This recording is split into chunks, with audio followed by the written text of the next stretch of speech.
तो नमस्कार, मैं पंडित ब्रजेश चंद्र पाठक मनोकामना ज्योतिष में आज आपके सम्मुख जून, जुलाई, अगस्त में क्या-क्या करने से बहुत ही शुभ परिणाम मिलेगा, आर्थिक दृष्टिकोण से काफ़ी उछाल आएगा, भाग्य आपके सातवें पर आसमान पर कैसे पहुंच सकता है, आपको चल अचल संपत्ति या पारिवारिक शुभ माहौल बनाने के लिए आपको क्या-क्या करना पड़ सकता है।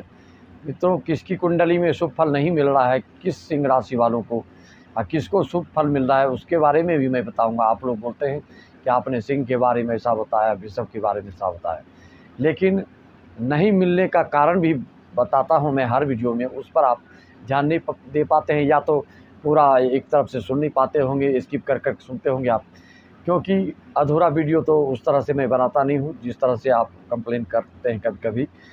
तो इसको आप अच्छी तरह समझ लें। 6 जून अभी जो आने वाला है, उसमें शनि जयंती बड़े ही धूमधाम से मनाया जाएगा। और किसको धूमधाम से मनाना अनिवार्य है, मनाना तो सबको चाहिए, लेकिन किसी के लिए जो बिल्कुल सोना उगल रहे हैं आपके ये योग जो योग चल रहे हैं ग्रह गोचर के 12 साल पर 30 साल पर जो आए हैं आपके सिंह राशि वालों के लिए, ग्रह गोचर जो बन के तैयार हैं, दसम भाव में जो शुक्र, बुध, सूर्य, मंगल नवम में ये जो आकर आपको क्या क्या देने जा रहे हैं, छप्पर पहाड़ योग, कुंडली में कोई दोष ना हो तो आपको निश्चित तौर पे अपार सफलता, अनंत लाभ प्राप्त कर रहे होंगे। मित्रों, तो शनि जयंती में आपको कैसे मनाना चाहिए? शनि जयंती कई विधि से मना सकते हैं आप। अगर आपके इष्ट देव हैं तो शंकर जी को भी उस दिन जप अनुष्ठान करने से बहुत लाभ होता है, क्योंकि आप जानते हैं शंकर जी की पूजा पाठ से शनि देव भी प्रसन्न होते हैं। शंकर भगवान का शनि देव चेला है, इसलिए बहुत शुभ फल मिलता है। सिंह राशि वालों को, सिंह लग्न वालों को सूर्य का अर्घ देना भी बहुत लाभप्रद सिद्ध होता है। वर्तमान में जो आलस्य में सिंह राशि वाले चल रहे हैं, समझिए अपने भविष्य के साथ खिलवाड़ कर रहे हैं। उनका भविष्य इससे बहुत ही प्रभावित होने वाला है। उसको वर्तमान में इस वीडियो से आपको समझ में नहीं आ रहा है, इसी को बाद में सुनेंगे तो 4 साल बाद तो आपको ये बातें समझ में आ जाएंगी। भली बात मित्रों, तो शनि जयंती और 18 जून को आपका निर्जला एकादशी भी तिथि आने वाली है। उसमें आपको क्या करना चाहिए? सिंह राशि सिंह लग्न वाले हैं, मेष राशि मेष लग्न वाले हैं, धनु राशि धनु लग्न वाले हैं, या वृषभ, मिथुन, कन्या, मकर, कुंभ, तुला राशि लग्न वाले हैं, और शनिकृत व्यवसाय से जुड़े हैं, उद्योग धंधा, लघु उद्योग या बड़े उद्योगपति हैं, और या खदान आदि से संबंधित, इम्पोर्ट एक्सपोर्ट से संबंधित, या कोई खेल जगत से जुड़े हैं, या कोई फिल्म दुनिया से जुड़े हैं, शनि से संबंधित जो कारोबार कर रहे हैं, लेदर से संबंधित या फर्नीचर आदि से संबंधित, लकड़ियों से संबंधित आपका कार्य अगर है तो इन सब चीज़ों में आपको अपार सफलता मिल रहा होगा।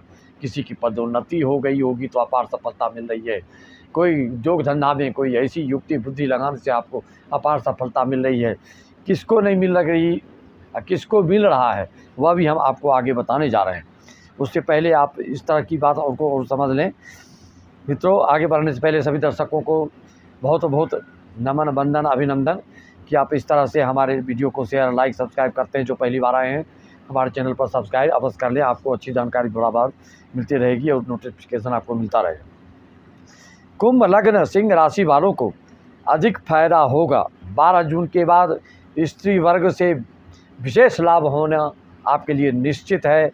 और बहुत बड़ा डील स्त्री वर्ग से, आपका कोई कारोबार से संबंधित, किसी सामाजिक कार्य से संबंधित आपका डील होने वाला है। सिंह राशि वालों के लिए, पढ़ाई करने वाले विद्यार्थियों के लिए कुछ लापरवाही करने से भविष्य में दिक्कत हो सकती है। अपने पढ़ाई के प्रति बिल्कुल मुस्तैद रहें और उनके अभिभावक लोग विशेष ध्यान दें। अगर किसी प्रमोशन के लिए आप प्रयास कर रहे हैं तो बिल्कुल इसमें सजग रहें। दिनचर्या सुधारने की सख्त ज़रूरत है सिंह राशि लग्न वालों के लिए, मेष राशि लग्न वालों के लिए और धनु राशि लग्न वालों के, अन्यथा भविष्य में इसका शुभ परिणाम अधिक नहीं दिख पाएगा। जो एजेड हैं, ज़्यादा रोग से पीड़ित हैं, डायबिटीज़, ब्लड प्रेशर, आँख, पाचन क्रिया आदि से गुप्त रोग आदि से ज़्यादा परेशानी है तो इसके उपाय आप करते रहें और चेकअप कराते रहें। कंधा वंधा में दर्द और नस से संबंधित कोई दिक्कत है तो आप बराबर चेकअप कराते रहें। जिनका मकर कुंभ राशि लग्न हो उनके 6 जून को शनि की पूजा कैसे करनी चाहिए। आपको सर्वप्रथम श्री राम जय जय राम अगर स्वयं करते हैं तो ज़्यादा तो कर नहीं पाएंगे। बड़े उद्देश्य हैं, बड़ा एम है, बड़ा लक्ष्य है, बड़ा फल चाहते हैं आप, ज़िंदगी का तरन तारण चाहते हैं आप और इतना उद्योग धंधा को बढ़ाना चाहते हैं तो उस हिसाब से आपको काम भी करना पड़ेगा। हम छोटी सी रेमेडी बता के आपको बड़ा फल नहीं दिखाते हैं मित्रों। झूठ मूठ की बातें करने से कोई फ़ायदा नहीं है, चाहे लाखों में हमारे सब्सक्राइबर हो जाएं, लेकिन आपको हम आँखों में धूल झोंकना पसंद नहीं करते। रेमेडी होता है, टोटका होता है, उसका विशेष फल नहीं होता है। सूर्य हैं जो प्रकाश करते हैं पूरी दुनिया को। खज्योत जुगनू कितना प्रकाश करे, करोड़ों खज्योत जुगनू मिलके भी सूर्य के प्रकाश के लिए करोड़ों साल लग जाएगा, लेकिन उतना प्रकाश कभी हो नहीं पाएगा। तो आपको क्या करना है, 5 पंडित रखिए 6 जून को, श्री राम जय राम का 5 मिनट सभी पंडितों से उच्चारण करवाइए। उसके बाद 108 हनुमान चालीसा पाठ करवाइए, तत्पश्चात 108 शनि चालीसा पाठ कराइए, फिर हवन पूजन कीजिए। बहुत ही बड़ा लाभ आपको होगा।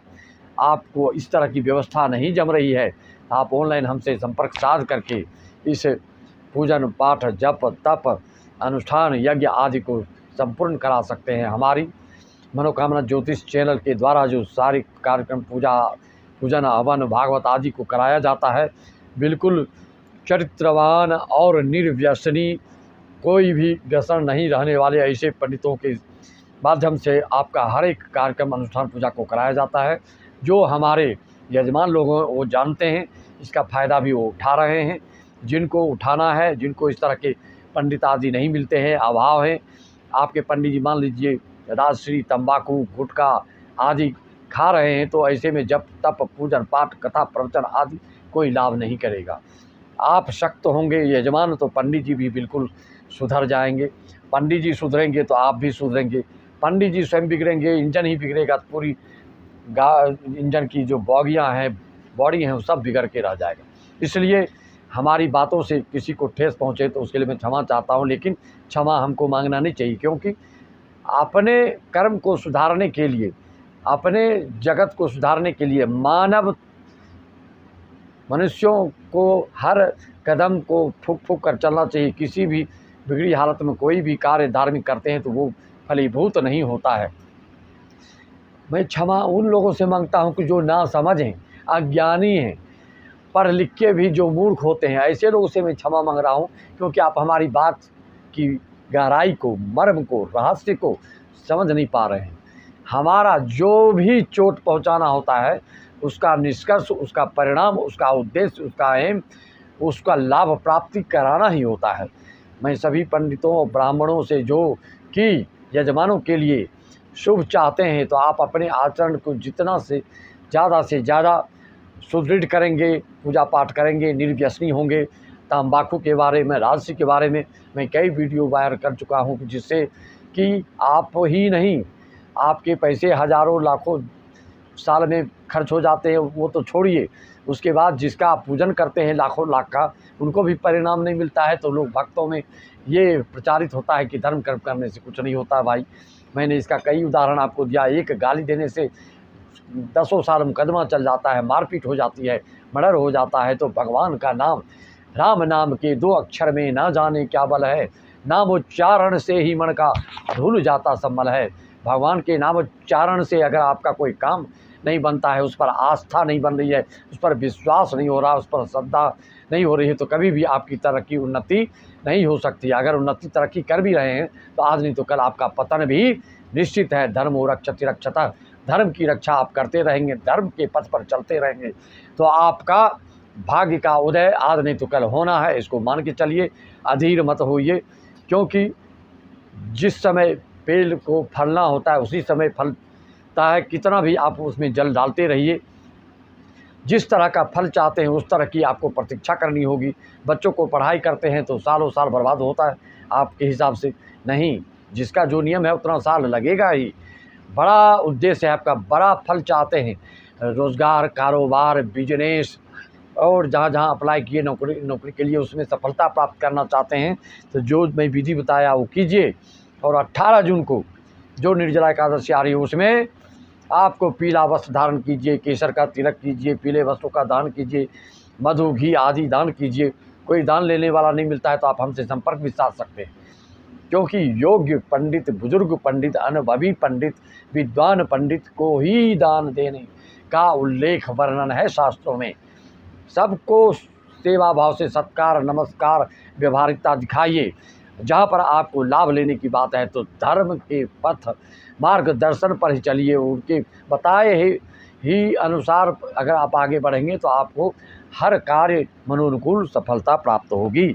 तो और क्या करना है इसके बाद, हवन पूजन के बाद 6 जून को हवन पूजन आदि करने के बाद निरुपाय, निरीह, दीनहीन, गरीब व्यक्ति को यथाशक्ति दान पुण्य कीजिए। कपड़ा दीजिए, गुड़ दीजिए, तेल दीजिए, चप्पल दीजिए, जो भी देना है उनको खरीद के दीजिए, मान सम्मान दीजिए, यथाशक्ति कुछ पैसे से भी उपकार करिए। और अपंग, लंगे, लंगड़े, लूल्हे, बहरे, गूंगे सबको इस तरह से व्यवस्थित कीजिए, ऐसा उपाय कीजिए कि उनका कल्याण हो जीवन में। आप देखिए आपको अपार सफलता मिलेगी। यह काम तो छोटा सा देखने में लग रहा है, लेकिन जो करते हैं, जो लाभ लेते हैं वही इन चीज़ों पर विश्वास कर सकते हैं। श्रद्धा जब तक आपकी होगी नहीं तब तक आपका विश्वास नहीं होगा, इसलिए आप श्रद्धावान होइए। विश्वास होगा तो आप उस कार्य को क्रियान्वित करेंगे और उसका सुखद परिणाम आपको मिलेगा। इसका इतना वरदान मिलेगा कि भविष्य भर इसका आपको सुखानुभूति की अनुभूति होती रहेगी। और क्या करा सकते हैं आप, शनि जयंती से एक दिन पूर्व सुंदरकांड, हनुमान 24 घंटा वाला अखंड रामायण आदि अखंड रामायण करा सकते हैं।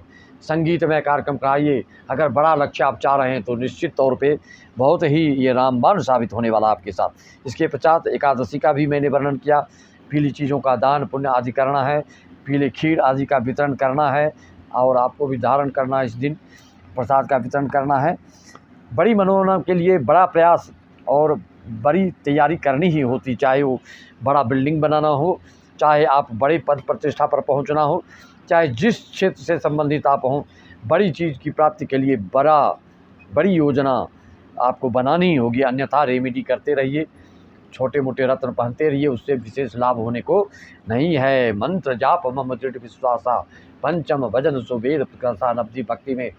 नवधा भक्ति में श्री तुलसीदास जी ने श्री रामचरितमानस में अपने कर कमलों के द्वारा लिखा है, जिसको कि सब जानते हैं।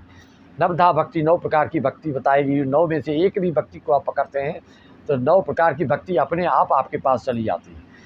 जो भी आपके इष्ट देव कुल देवी देवता हैं, अगर भूल गए हैं नास्तिकता के कारण, अधार्मिकता के कारण, भौतिकता के कारण, तो अपनी जन्म कुंडली से आप अपने कुल देवी इष्ट देवी देवता को भी जान सकते हैं। अपनी कुंडली का विश्लेषण करवाने के लिए आप हमसे संपर्क साध सकते हैं।